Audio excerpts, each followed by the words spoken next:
She asked him one simple question, and his answer changed everything she thought she knew about love. The morning light filtered through the floor-to-ceiling windows of the 32nd floor, casting long, pale shadows across the polished conference table. Elena Marsh stood at that table, her red dress pressed perfectly, her posture sharp and controlled, the way it always was. She was the CEO of Marsh Technologies, a woman who had built her empire decision by decision, sacrifice by sacrifice. She did not believe in surprises. She did not believe in things she could not explain. But that morning, something was about to happen that she could not explain at all. She had called for a routine maintenance visit, a generator inspection. Nothing more. The building's power systems needed checking before the quarterly board meeting.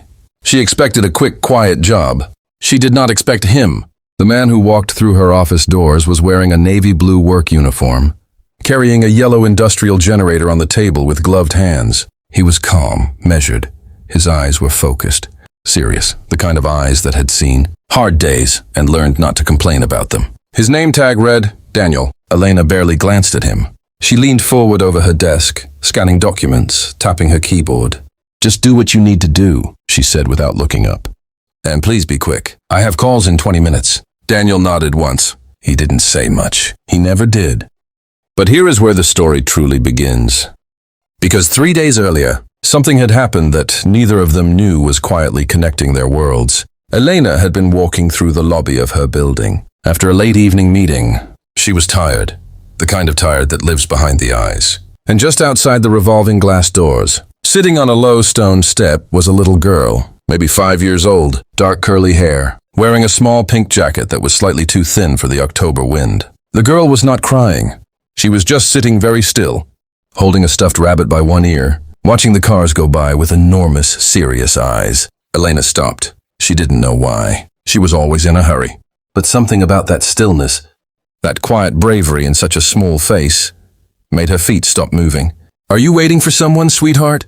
she asked, crouching down slowly. The little girl looked at her. "My daddy," she said simply.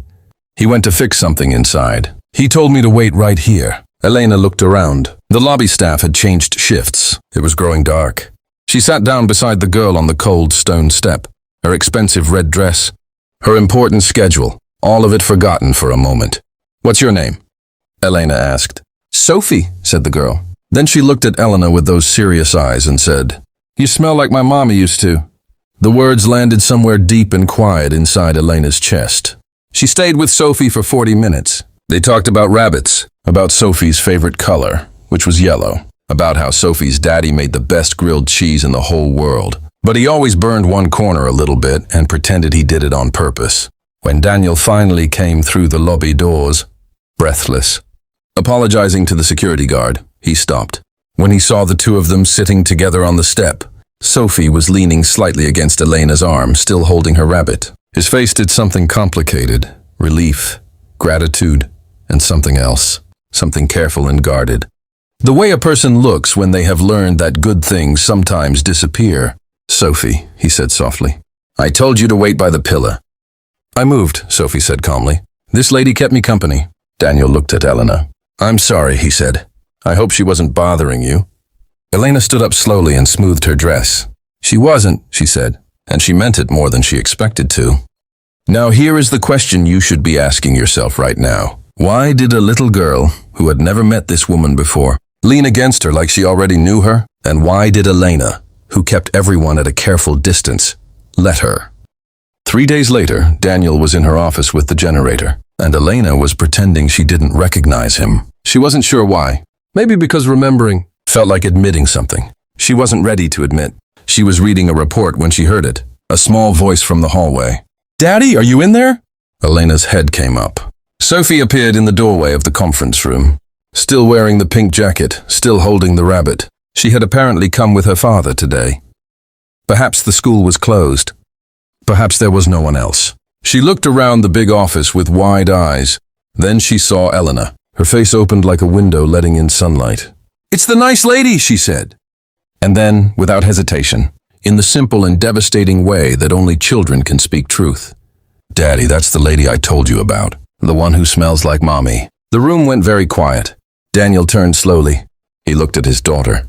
Then he looked at Elena. His jaw was tight. His eyes were doing that complicated thing again. Elena set down her papers. Something in her chest had gone very still, the way the air goes still before something important happens. And then she asked the question, not to be difficult, not to be formal. She asked because she genuinely needed to understand. "Why does your daughter call me mommy?" The words came out softer than she intended. Daniel was quiet for a long moment. He took off one glove slowly. He looked at Sophie, who had wandered over to the window and was pressing her small hand against the glass, looking at the city below. Then he looked at Elena, and his voice was low and careful when he finally spoke. "She doesn't," he said. "She said you smell like her mommy. There's a difference." He paused. The city hummed quietly beyond the glass. "My wife passed away 2 years ago," he said. Sophie was 3. She doesn't talk about her much anymore. Kids that young, they start to forget the details, but she remembers the feeling of being safe. He looked at his daughter at the window. "I think you gave her that feeling that night on the steps. And I think that's the closest thing Sophie knows to what her mother felt like." Elena did not speak. She was not a woman who cried in front of people. She had trained herself out of it years ago, but something was moving behind her eyes, quiet and warm and undeniable. "I'm sorry," she finally said. "I didn't know." "You didn't need to know," Daniel said gently. "You just sat with her.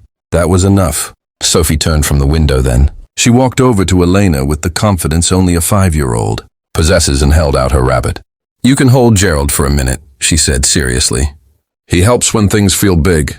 Elena looked down at the small stuffed rabbit being offered to her with both hands. She took it, and for a moment, just one long, quiet, unscheduled moment, the most important thing in her 32nd floor office was not the board meeting, not the generator, not the quarterly numbers. It was a little girl who had recognized something good, and a father who had learned to be grateful for small mercies, and a woman who was slowly, quietly remembering that some of the most powerful things in the world have nothing to do with power at all.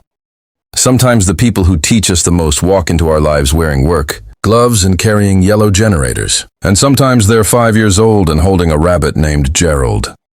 If this story touched something in you today, you already know why.